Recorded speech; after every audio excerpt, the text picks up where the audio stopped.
Honored to have this audience with you, this session this afternoon.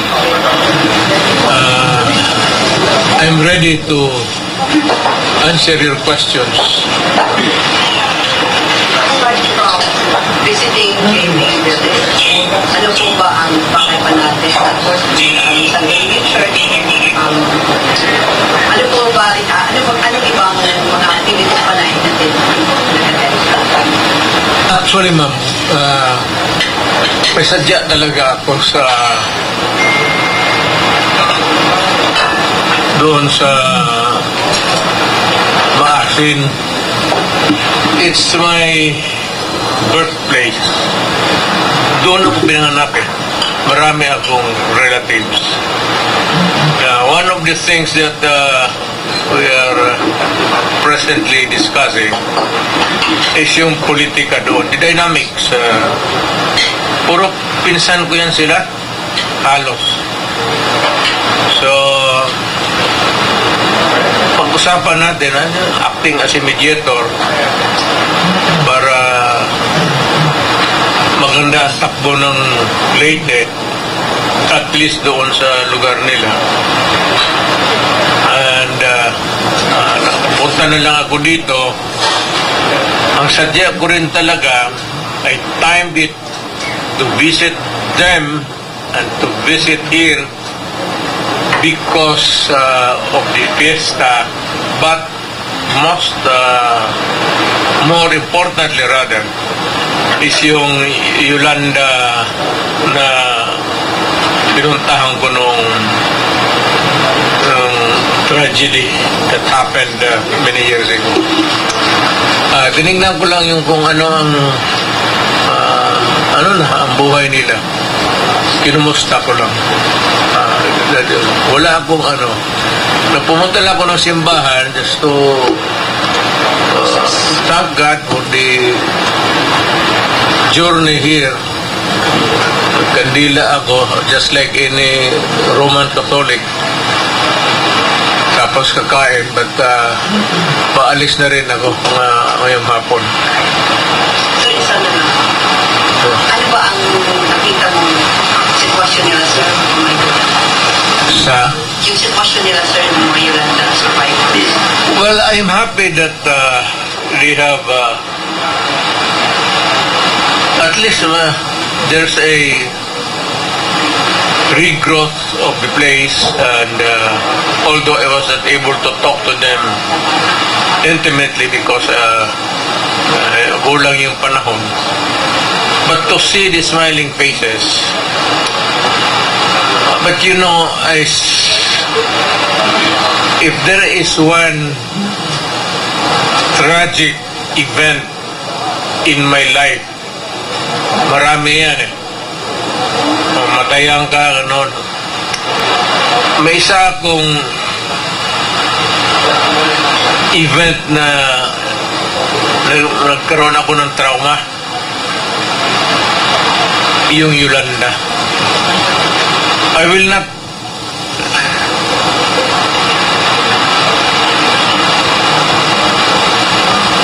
it was a very traumatic experience because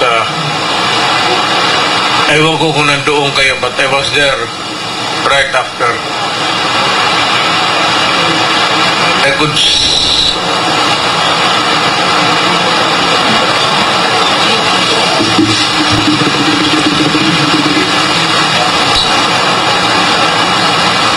nakita ko yung mga tao na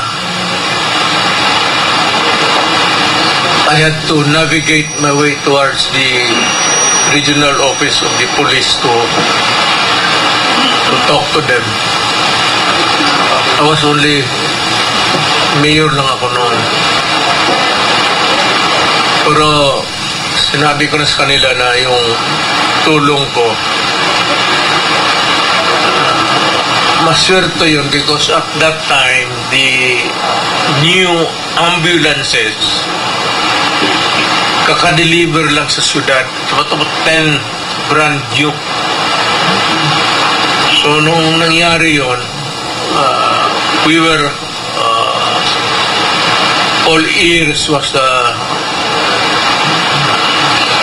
listening to what was happening here, I said, because I was born here, yung parang umbilical cord ko konektado dito.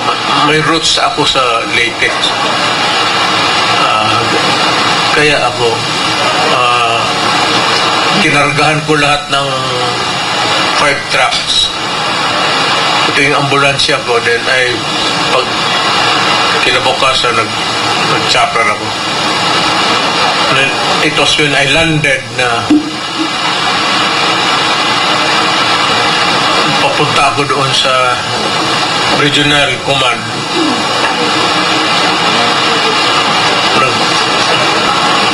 Nagkaroon ako ng trauma. Hanggang ngayon.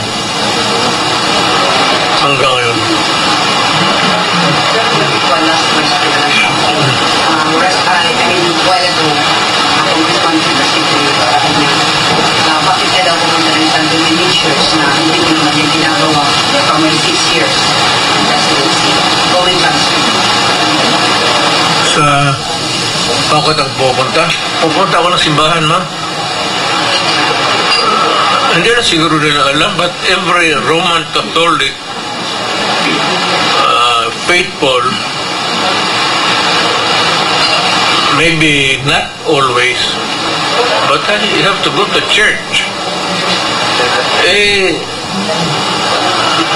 Laking ano talaga ako At nanay ako, tapos San Beda ako puro pare yan. So, I was there.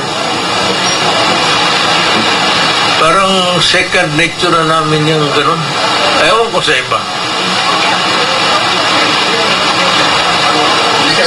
Next network. It comes naturally. Reaksyon lang po yung pag-resign ng anak mo as deputy secretary. Bakit mo nagbitin si Vice President Sara? I really do not know the reason why. I do not talk to my daughter, and I would not want to talk about it.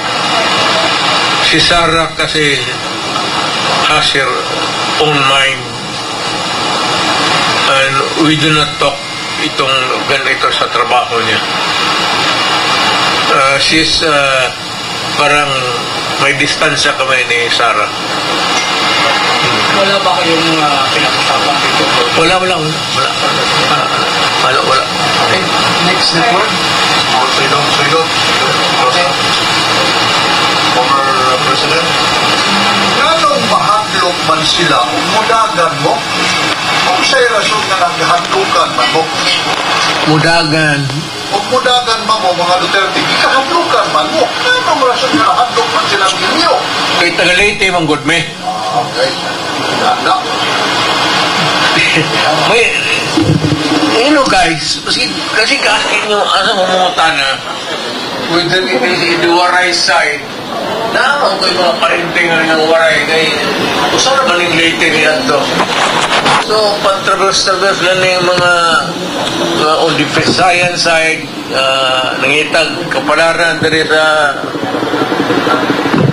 so, hadlok sila kay mga taga-Leyte men. So,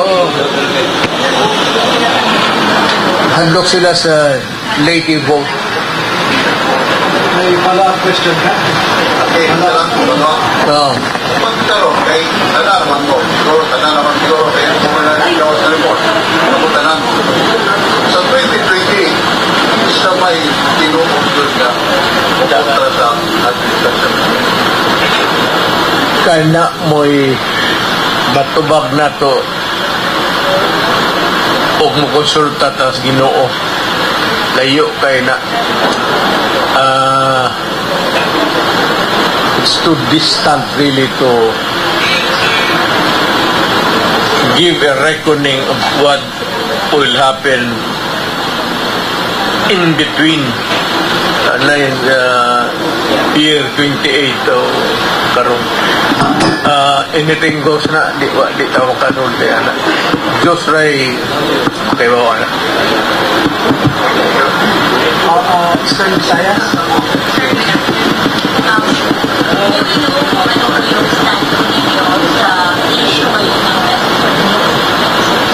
Well, ako talaga as a Filipino, yung contested area, although it is contested between China and tayo, if you ask me, atin talaga yan. So, as a Filipino, I would insist that that part of the West Philippine Sea is atin. Part of the economic zone. Ang territorial waters lang actually historically is 3 miles. Pero yung economic zone is 12. And beyond that is the, well, parang part of your sovereign entitlement. Wala man tayong away sa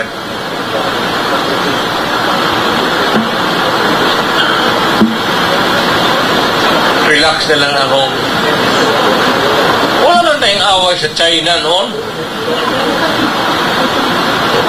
We were free to fish in and out of that area.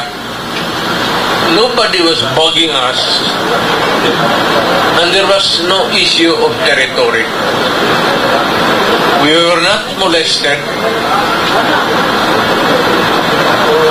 We went there to fish, to make my countrymen to make a living undisturbed. Ito na lang ngayon na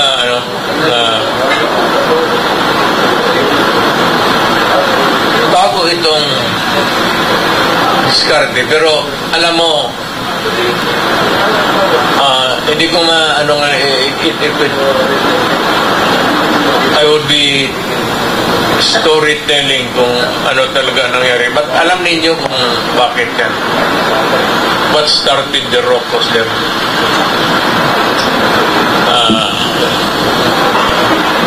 Well, let us start by never mind the people that America is using, or that is a part of the geopolitics of America and the Philippines ginamit. So, nagpagamit. Ito, kanya-kanyang depende sa kung sinong nag-opo. During my time,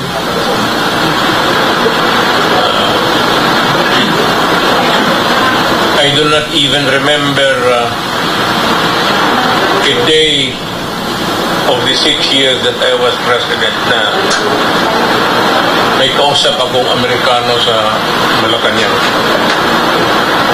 I do not even remember receiving the ambassador of America.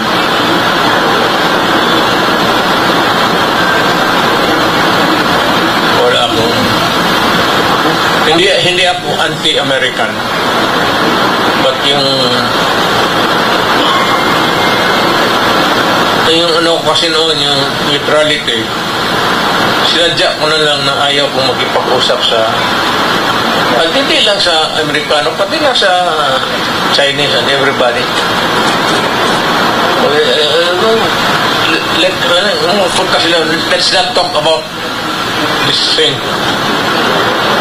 itong foreign policy. The sole organ kasi, remember na, the sole organ sa ating konstitusyon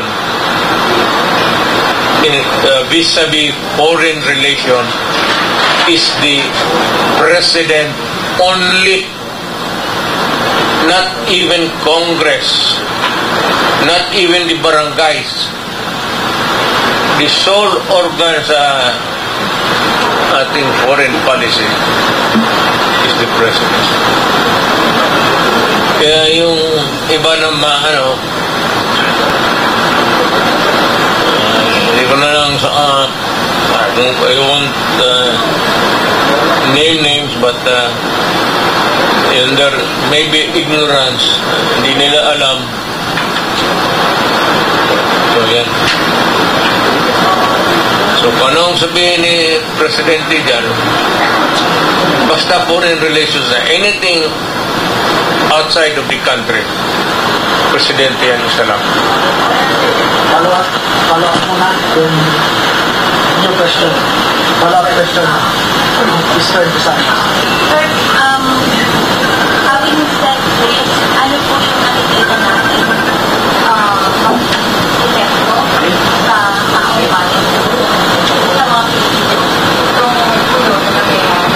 West Philippine Sea. Well,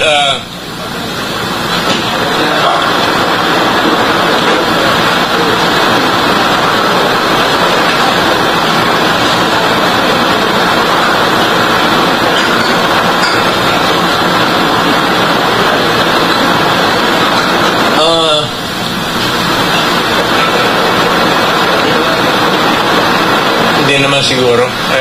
I don't think that it would go out of control.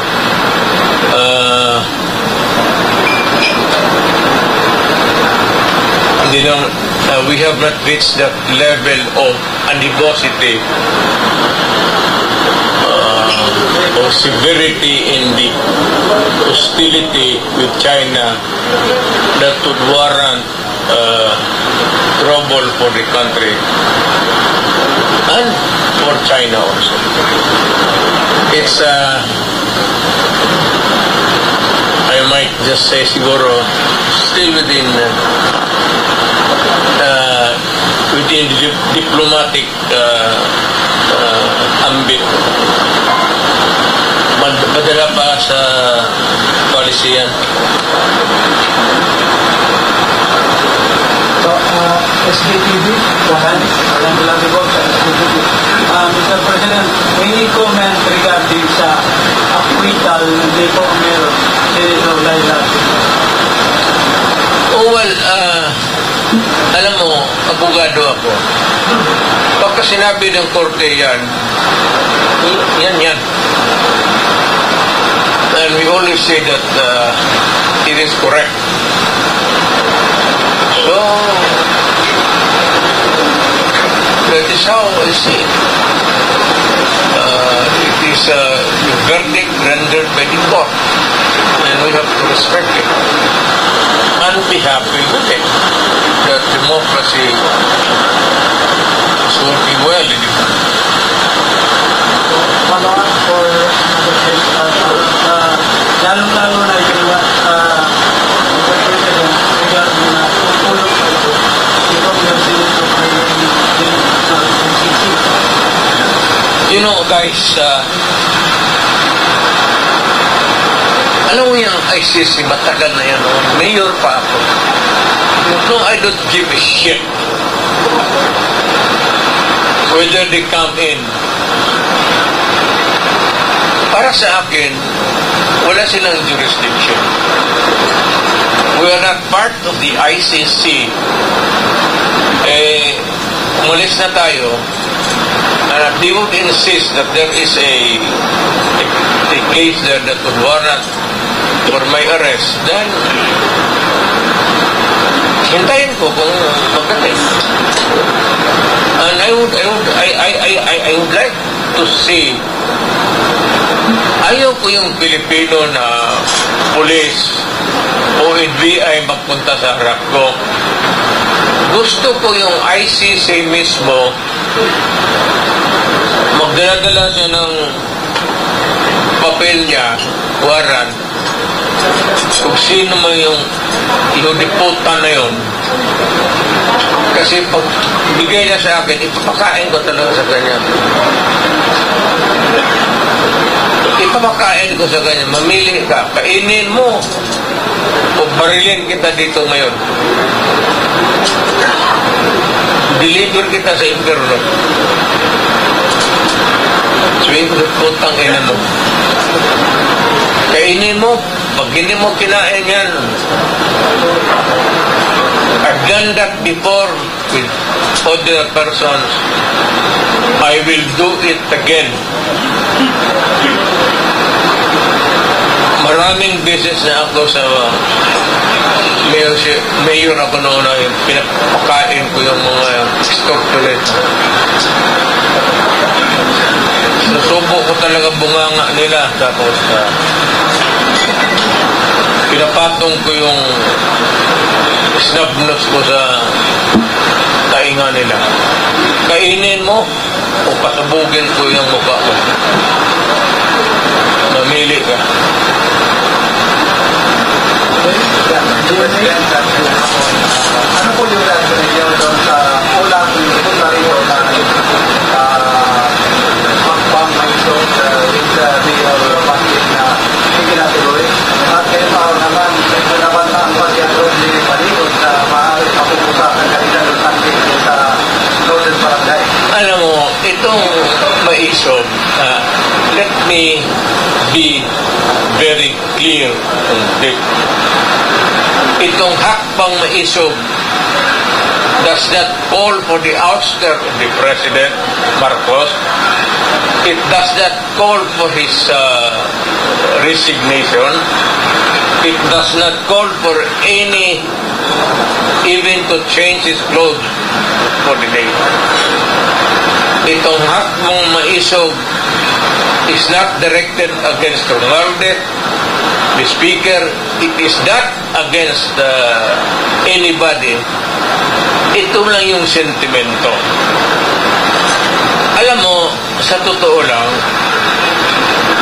lahat administration, without exception, may pagkakamali talaga yan. So these are the things that pagka hindi talaga, mahirap ngayon magsalita hindi lumalabas. Kasi kayo, do not be offended. Pati kayo. Yung freedom of the press, wala yan. It does not exist today because kontrolado. Censor, pagdating doon, this is not good. Huwag natin ilabas to. Huwag kayo ma-insulto. Totoo yan. All throughout the Philippines. Kontrolado talaga. So, ganun ang... So, kami naman, gusto kami mag-rally, pero kung ayaw magbigay ng permit, hindi kami magbili-bili.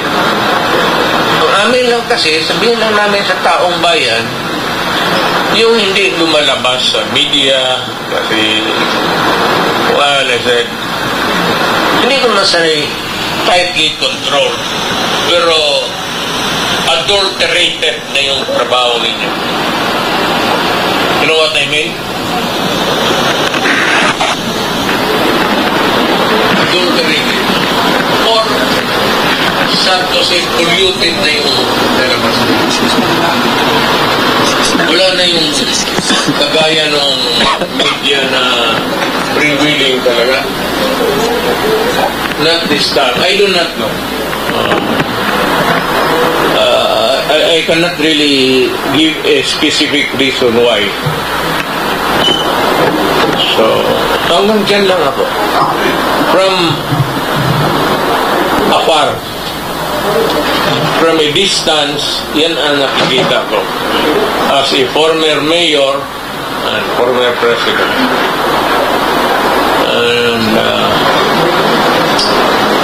I'm sad. Kasi nung panahon ko, kayo, magka-diretsahan na lang tayo. Wala akong ginawang gano'n. Wala yung mga editorial, you know,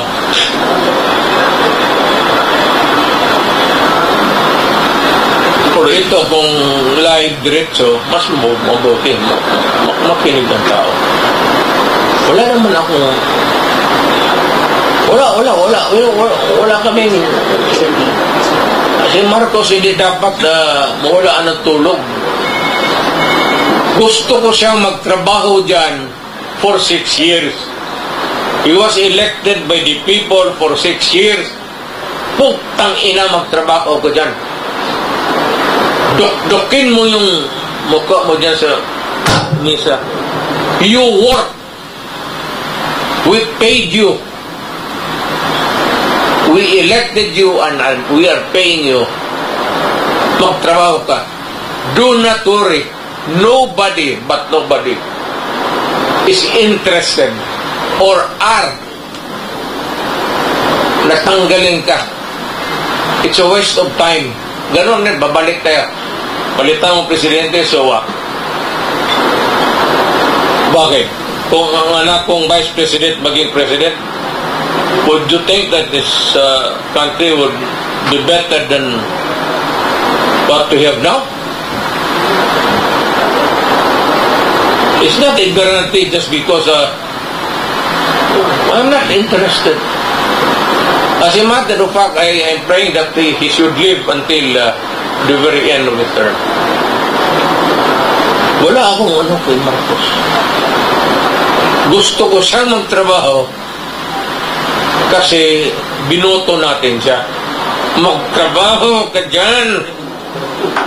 Ba't gawain mo para sa bayan? Ngayon, pagkatapos ng 6 years term mo, then makita mo na magsalita ng tao and we will give you the verdict whether or not you were worth the vote.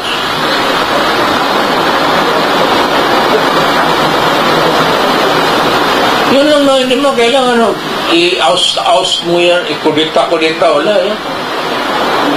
Pagkatapos nila, sabihin mo lang, ikaw, ang grado mo, ito. Pag maganda, 95 ka, Mr. Marco.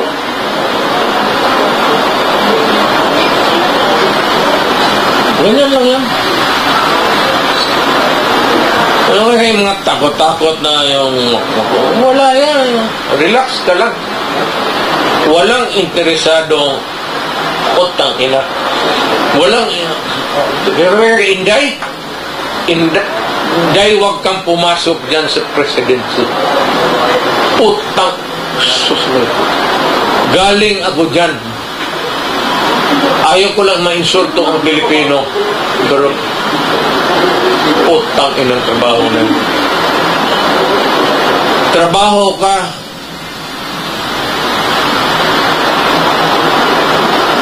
Ako, late. Magising ako alas 11. Magkain ako, ligo, kain. Tapos bihis, punta ng opisina. Pagdating doon, trabaho na. Matapos ako niyan, alas 10, alas 11. Sa barge ako, babalik ako. Di ako natutulog ng Malacanang eh. Dito lang ako sa likod. May mga bahay-bahay dyan. Tapos, umaga, ganun.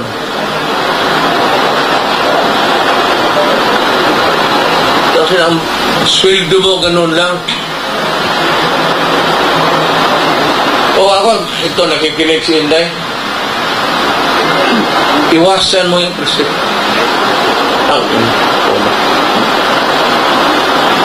Bigayan mo yung mga ambisyoso. Na ngayon, kung yung mga ambisyo maging presidente at may sariling agenda sila para sa kapakanan nila, ay, ang ibang istorya. Okay, Semenay. Sir, maghapon. Sir, dineclare ng mainsog yung June 30 na National Protest Day. Yan pa ang kaliwagtanan ng ginagawang rally ngayon sa Pilipinas at sa abroad. Ano pong masasabi po ninyo dito? Well, it's not, maisog is a group of, ano yan eh. It's not me actually. Maisog is not me and me is not maisog. Iba yan, may ibang mga ano yan, ibang tao yan. Brainchild nila yan. Negosyante, gano'n. Kaya nakakalat ng gano'n. I cannot say anything. But I hope that whenever there is a rally, it should be peaceful and the people must be law-abiding. Kasi ako, presidente ako, ayaw ko ng gulo ng bayan ko. Yan talaga, ayaw. Ayaw ko. Kasi naging presidente ako. Not even the slightest disturbance. I would not wish it upon my country. Sir, balikan ko lang yung kay Dilima. Sabi niya, mananagot daw po kayo, sir. Sagutin ko siya. Yung sabi niya, sir. Baliktad na ito ngayon. Siya na magligaw sa akin. Mananagot ako ba? Ano, isagot ko sa kanya. Pero sige, okay lang kung medyo gumanda ba siya, bumata ba? Kasi pag hindi na,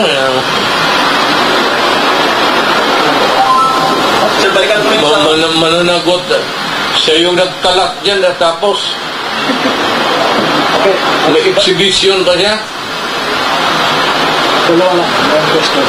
Di ba? Kita ng lahat ng buong bayan. May exhibition siya na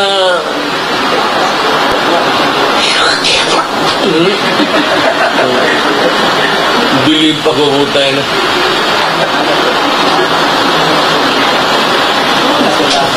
May sound effect pa. Sir, recently, Vice President Sara posted and Patay, ito si going back to Dilima ko. Dilima, baski anong gawin mo? Baski anong gawin mo? Baski anong dasal niya? Magpalansya sa sakro. Yung ginawa niya, she has shamed for generations to come. Yung magdadala ng pangalan niya. Nandyan pa yan niya. Puro delikadesa, wala na lang. Wala na magkapati ako talaga. Ayaw. Kasi,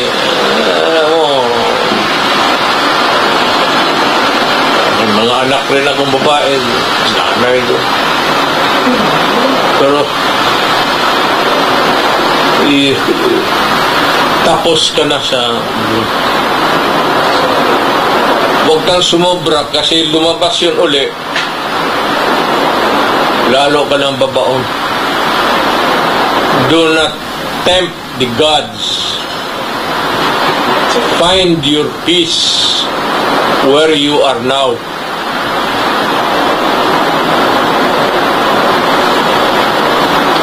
Huwag kang kumalikot ng away kasi pagsisihan mo yan.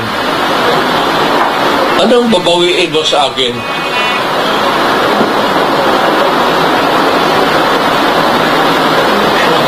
Hindi ba na ako nag-rock and roll?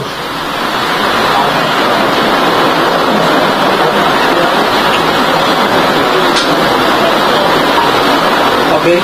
Sige. Sir, recently, Vice President posted po and confirming that the three Dutertes will run for a senator this upcoming 2022 midterm elections. For the record, how true po Yung tatlong presidente.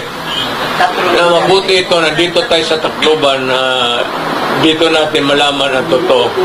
Nawala ka kainday. Sus, mariusip nito. I-jamming kanya na gusto. Wala naman pagbalabag yung mga tanong, ito si ano, sagutin ka ng balabag niyan. Saan ka makakita dito? Tatay pati dalawang anak magtakbo ng... Side snapshot. Ano ba? Ma'am, auntie, hindi na ako balik ng politika. Tapos na po ako. Laos na ako. Wala na akong panggastos, wala na lahat.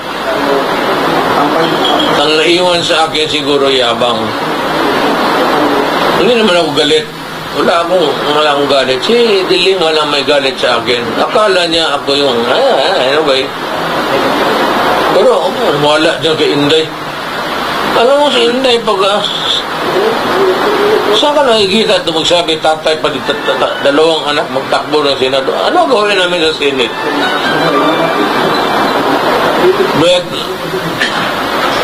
palagay natin tatakbo kami, manalo kami, magharapan kami mag-ama doon sa Senate. Ano gawin namin doon? O anak, buto tayo dito ha, itong ano na ito.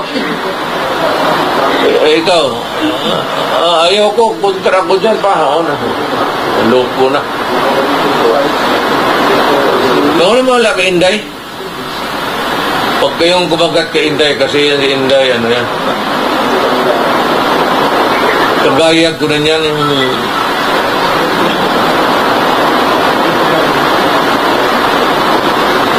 Pero ako nag-mellow down na ako, matanda na. Follow up? May follow up ka, wala ka, diba? Or okay ka na? Si pa naman, News FM. Former President, atin po ba kayo sa zona ni Vice President Sara? Again, medyo... Atin po ba kayo sa zona ni Vice President? Hindi ko nga alam yung imbitado. I am not even sure if I'll be allowed to go around building yan. Tabuhin ka ng security. No, iniwan ako na-imbita noon. So, I do not expect to be invited. Baka hindi ako karapat-dapat nandoon. Follow up. President Duterte, yung I do not expect to be Presidente, na-mention niyo po sa inyong mga speech na kailangan na po natin i-revise yung Constitution. But right now na sa Marcos administration, yung ano mo, parang nag-iba na ayaw mo na. Yung ano mo po dito. Well, at that time, iba yung motivation ko. Itong sanang Congress, tama yung Parliament para mas madali. Pero kasi itong kanila, I suspect, kaya ako at this time I'm raising the red flag, itong term extension na one term only. Yan lang ang i-resign nila. Mag-charter change. Wala yan charter change. Mag-charter change, pero yun lang, one sentence lang. Pagkatapos yan, tapos na yung constitutional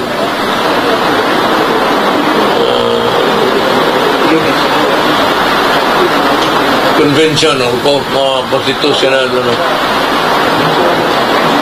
whatever. Okay, another from News. Pero because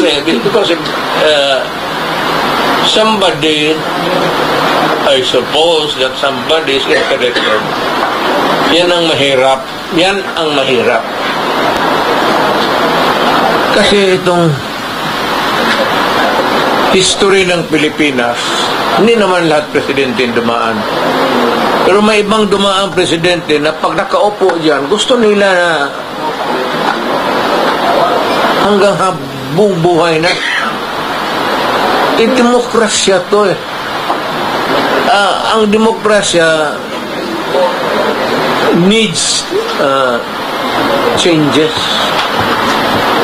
Para iba-ibang leader, Ilocano, Waray, Ilonggo, Muslim, Bisaya, gano'n ang ng konstitusyon. Kaya punta suluhuin mo lang isang pamilya. The Constitution guarantees equality. Dapat yan, someday may Waray na presidente, tapos may gano'n. May Ilocano, may Bisaya, may Muslim. Para yung vibrant democracy. Dapat ganun. Dapat ganun ang mga yung future generation ano sa utak nila na periodic changes bigyan lahat to be fair.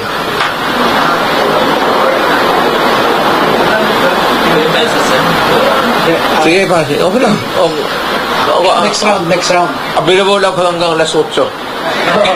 Next round ka. Kasi one question, ma'am, sige. One question and follow up lang tayo.